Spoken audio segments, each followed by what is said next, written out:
देख रहे हैं पावर न्यूज भारत।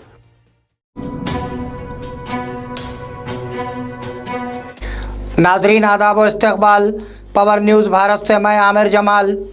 चलिए नज़र डालते हैं 21 अगस्त 2024 की अहम सुर्खियों पर। लिटरल एंट्री, राहुल गांधी एक है तो दूसरा शशि थरूर है। ई कॉमर्स की तरक्की पर फख्र, वजीर पीयूष गोयल। एक नई पार्टी बनाएंगे, साबिका वजीर आला चंपाई सोरेन। गैर कानूनी इमारत की लीज पर तबसरा, साबिका वजीर KTR।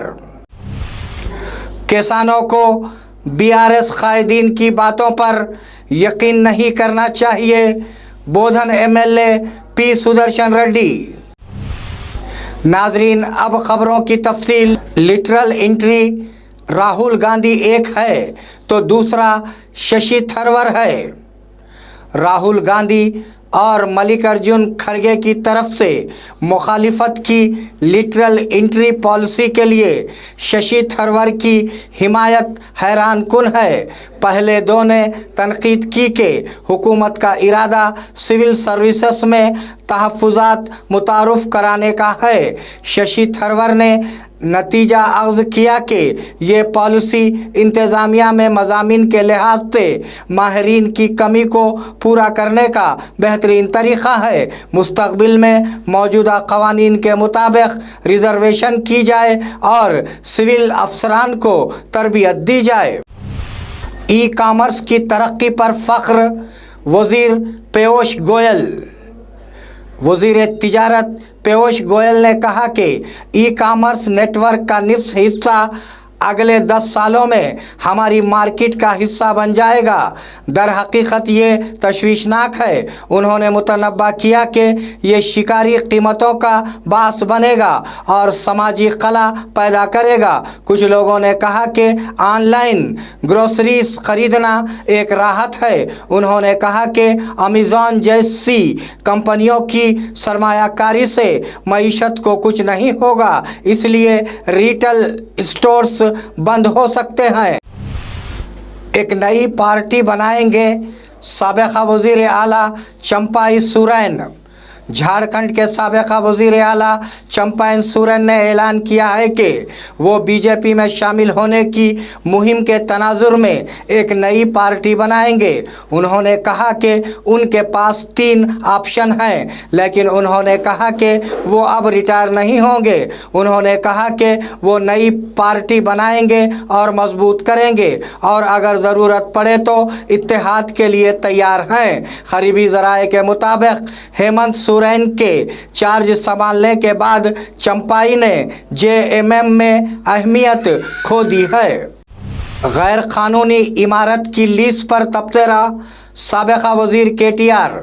साबिका वजीर KTR के उन तबसरों पर नाराज़ है कि जनूवाड़ा फार्म हाउस उनका नहीं है। क्या आपको वजीर बल्दियात होने और गैर ज़िम्मेदाराना बात करते हुए शर्म नहीं आती? आपने गैर कानूनी इमारत कैसे लीज पर दी? क्या आपने उसकी इजाज़त नहीं दी? आपने किराए पर कितनी रकम अदा की? अगर आप में हिम्मत है तो उन बैंक स्टेटमेंट्स को जाहिर करें, उन्होंने ट्वीट किया। స్పష్టంగా చెప్తా ఉన్నా, నా మిత్రుడు ఒక ఆయనకి ఫామ్ హౌస్ ఉంటే నేను లీజ్ మీద తీసుకున్న మాట వాస్తవం. ఒక 7-8 ఏళ్ల నుంచి లీజ్ మీద ఉన్నమాట వాస్తవం. ఒకవేళ అది FTLలోనో బఫర్లోనో ఉంటే నా మిత్రుడికి నేను చెప్తా, దగ్గర ఉండి అవసరమైతే నేను కూడా పోయి, ఎందుకంటే నేను లీజ్ మీద ఉన్నా కాబట్టి అక్కడే ఉండి నేను దగ్గరుండి కూలగొట్టించి వస్తా. ఒకవేళ అందులో ఏమైనా తప్పు ఉంటే FTLలో బఫర్లో ఉంటే నేనే దగ్గరుండి కూలగొట్టించి వస్తా.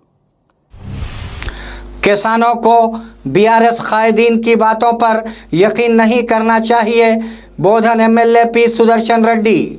बोधन एमएलए पी सुदर्शन रेड्डी ने कहा कि किसानों को बीआरएस कायदीन की बातों पर यकीन नहीं करना चाहिए, जिन्होंने उनके कर्ज माफ़ ना करके उन्हें धोखा दिया है। उन्होंने आज निज़ामाबाद ज़िले कांग्रेस कमेटी के दफ्तर में मीडिया से बातचीत की। ये ना भूलें कि कांग्रेस हुकूमत किसानों के कर्ज माफ़ी मांगे बगैर कर्ज माफ़ कर रही है। उन्होंने कहा कि बीआरएस हुकूमत ने 10 साला दौरे हुकूमत में कर्ज माफ़ी का वादा ना करके किसानों को धोखा दिया है। खुदा उस गुनहगार सीएम रेवंत रेड्डी को माफ़ करे, एमएलए हरीश राव की दुआ। बीआरएस एमएलए हरीश राव कल यादगिरी गुट्टा लक्ष्मीनार सिम्हा स्वामी से मुलाकात करेंगे।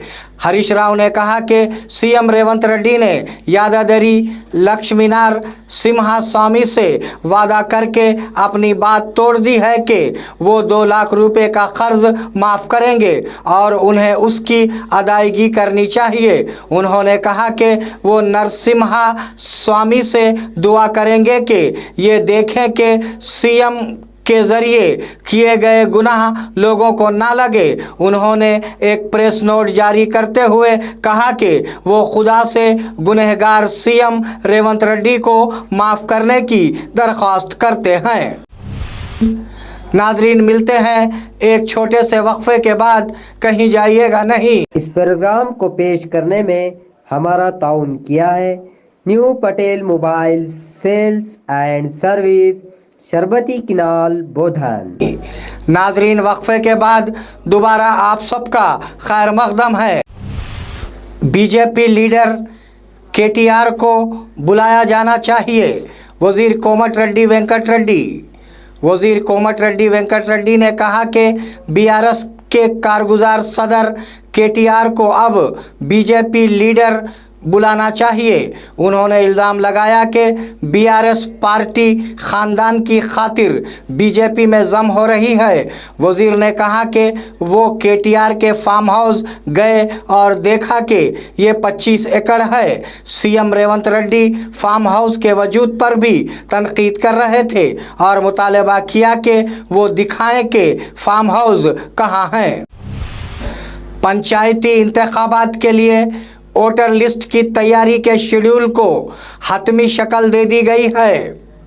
पंचायती इंतखाबात के लिए वोटर लिस्ट की तैयारी के शेड्यूल को हतमी शक्ल दे दी गई है। रियासती इलेक्शन कमीशन अगले माह की 6 तारीख को ward wise draft voter list शाये करेगा। SEP 7 से 13 तारीख तक वोटर लिस्ट पर एतराज़ात वसूल करेगा। 9 और 10 को सियासी जमातों से तजावीज़ हासिल की जाएंगी। हतमी वोटर लिस्ट इसी माह की 21 तारीख को वार्ड वाइज शाये की जाएगी। इस दौरान वोटर लिस्ट की तैयारी के सिलसिले में इस माह की 29 तारीख को कलेक्टर के साथ वीडियो कॉन्फ्रेंस मुनक्किद की जाएगी। मच्छिंदर रेड्डी ने बोधन रूरल SSI का चार्ज संभाला। मच्छिंदर रेड्डी ने आज निज़ामाबाद ज़िले के बोधन देही SSI के तौर पर चार्ज संभाल लिया। महकमे पुलिस ने SSI राजशेखर को माकलूर पुलिस स्टेशन मुंतकिल करने और बोधन रूरल SSI के तौर पर मच्छिंदर रेड्डी की तकर्रुरी के खतूत जारी किए हैं। इस पस मंज़र में मच्छिंदर रेड्डी ने आज बोधन रूरल SSI के तौर पर चार्ज संभाल लिया है। बोधन MEO ऑफिस के अहाते में कीचड़। बोधन कस्बे में महकमे तालीम के दफ्तर के अहाते में हल्की बारिश के साथ ही हालात बदल जाते हैं।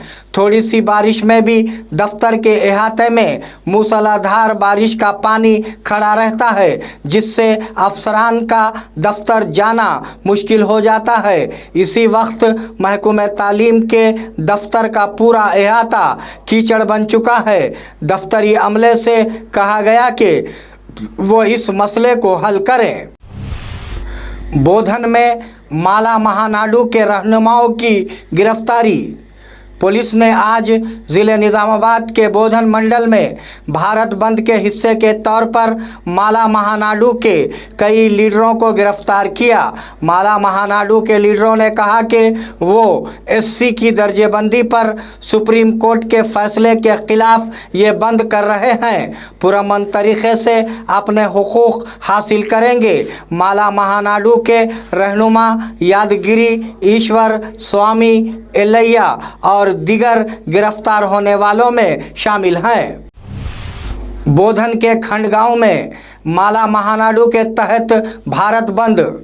आज बोधन मंडल के खंडगांव में माला महानाडू की क़ियादत में एससी की दर्जेबंदी के खिलाफ बंद का एहतमाम किया गया। इस मौके पर गांव में स्कूल, दुकानें और कारोबारी कॉम्प्लेक्स बंद रहे।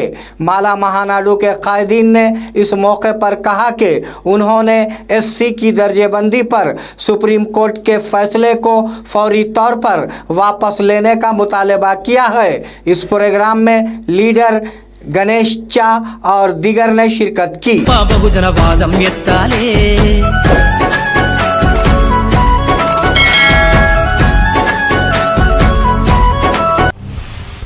नाजरीन, ये थे 21 अगस्त 2024 की अहम खबरें। आप जुड़े रहिए पावर न्यूज़ भारत के साथ। अल्लाह हाफिज़, शब ब खैर।